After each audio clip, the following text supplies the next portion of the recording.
সদর উপজেলায় সদ্য যোগদানকারী উপজেলা শিক্ষা অফিসার জনাব আব্দুল সালাম কিন্ডারগার্টেন সম্পর্কে প্রকাশ্যে অশালীন কটূক্তি ও অসৌজন্যমূলক আচরণ করেছেন। গাজীপুর সদর উপজেলায় 7 শতাধিক কিন্ডারগার্টেনকে দোকান বলে আখ্যায়িত করেছেন। বর্তমান সরকারের নির্দেশনা অমান্য করে বেসরকারি স্কুলের কয়েক হাজার শিক্ষার্থীকে বই না দেওয়ার ঘোষণা দিয়েছেন।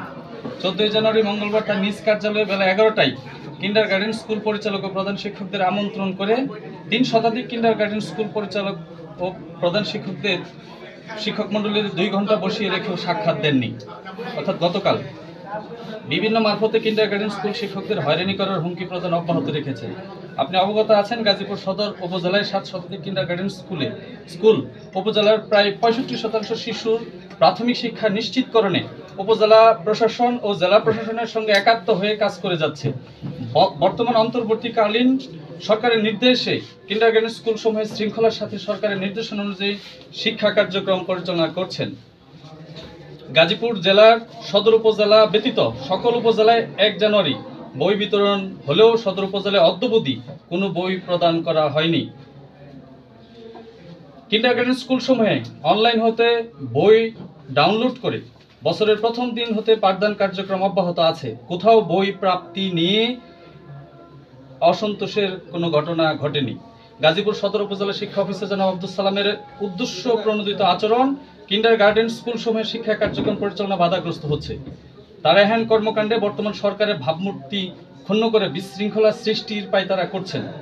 তার বিধি বহির্ভূত আচরণ গাজীপুর সদর উপজেলার সকল শিক্ষক, অভিভাবক ও শিক্ষার্থীদের মধ্যে চরম ক্ষোভ বিরাজমান আছে। যে কোনো সময় অনাকাঙ্ক্ষিত ঘটনার আশঙ্কা বিদ্যমান। অতএব উপরোক্ত বিষয় সদয় বিবেচনা পূর্বক অনতিবিলম্বে গাজীপুর সদর উপজেলা শিক্ষা অফিসার জনাব আব্দুল সালামকে অপসারণে প্রয়োজনীয় ব্যবস্থা গ্রহণে জনাবের সুআজ্ঞা হয়। এখানে আমাদের পক্ষে প্রায় 500 স্কুল পরিচালক প্রধান শিক্ষক আজকে এখানে আছেন। তারা আশা করছেন এবং তাদের একটাই দাবি, নিচে আমি এখনো গিয়েছিলাম, যে উনি না যাওয়া পর্যন্ত, অর্থাৎ উনি গাজীপুর থাকলে শিক্ষার পরিবেশ আরও বিঘ্নিত হতে পারে। আমরা যেহেতু শিক্ষক মানুষ, আপনি শিক্ষাবন্ধক অফিসার, আমরা চাই আজকের মধ্যেই একটা আমাদের আশানুরূপ সিদ্ধান্ত আপনি দিবেন। অভিভাবক হিসাবে আমরা এখানে আসছি, তার একটি লিখিত কপি আমরা দিয়ে গেলাম।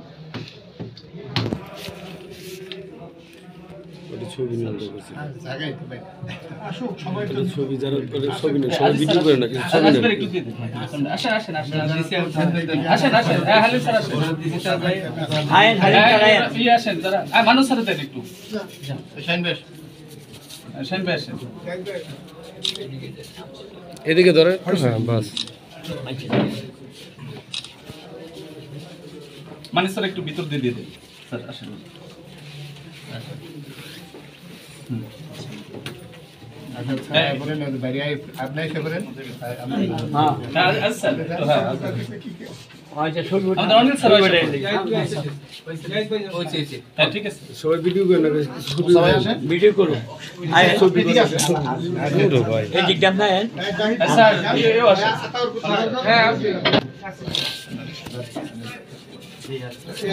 এদিক তাকান।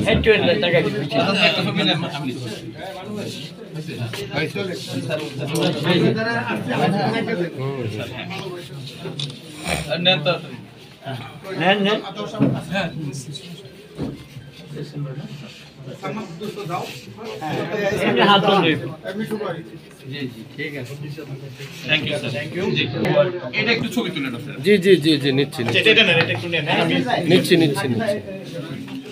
এটা একটু ছবি দিন। Thank you. সাংবাদিক নিচে আসেন। তাহলে আমি একটু বাইরে যাব, আপনারা আল্লাহর নাম নিয়ে চলে যান, দেখা হবে ইনশাআল্লাহ। আসসালামু আলাইকুম। বিশৃঙ্খলা সৃষ্টিকারী, আমরা তো আজকে স্কুলে থাকার কথা ছিল, আমরা এখানে কেন? এর জন্য দায়ী কে? আজকে প্রায় 30 ঘন্টা হয়ে গেল, উনি আস্পর্ধা পায় কিভাবে? গতকালকেও আমাদের শিক্ষকদের তিনি অভিযোগ দায়ের করেছেন। উনি কি চান? উনি যদি মনে করেন আমরা পাশেই জেলখানা আছে, আমরা সেখানে চলে যাই, কিন্তু উনি এই উপজেলায় থাকতে পারবেন না। আমি আমাদের জেলা প্রাথমিক শিক্ষা অফিসার মহোদয় উনি আমাদের কথা শুনেছেন। আমরা আশা করছিলাম এই আলোচনা অবস্থায় উনি হয়তো বলবেন, একটা নির্দেশনা দেবেন যে আপনার আপাতত বিষয়টা সুরাহা না হওয়া পর্যন্ত আপনার অফিস করার দরকার নাই। আমরা শিক্ষক মানুষ, আমরা অনেক আইনজীবী আমরা তৈরি করেছি, আমাদের হাত দিয়ে অনেক জাজ ব্যারিস্টার হয়েছে। আমরা আইন ভালো না বুঝলেও আমরা এইটুকু বুঝি, আমাদের স্কুলের কোন শিক্ষক যদি শৃঙ্খলা পরিপন্থী কাজ করেন, অন্তত তাকে তার কার্যক্রম থেকে আমরা বিরত রাখি। অত্যন্ত দুঃখের বিষয়, এতগুলো শিক্ষক আমরা বারবার বলছি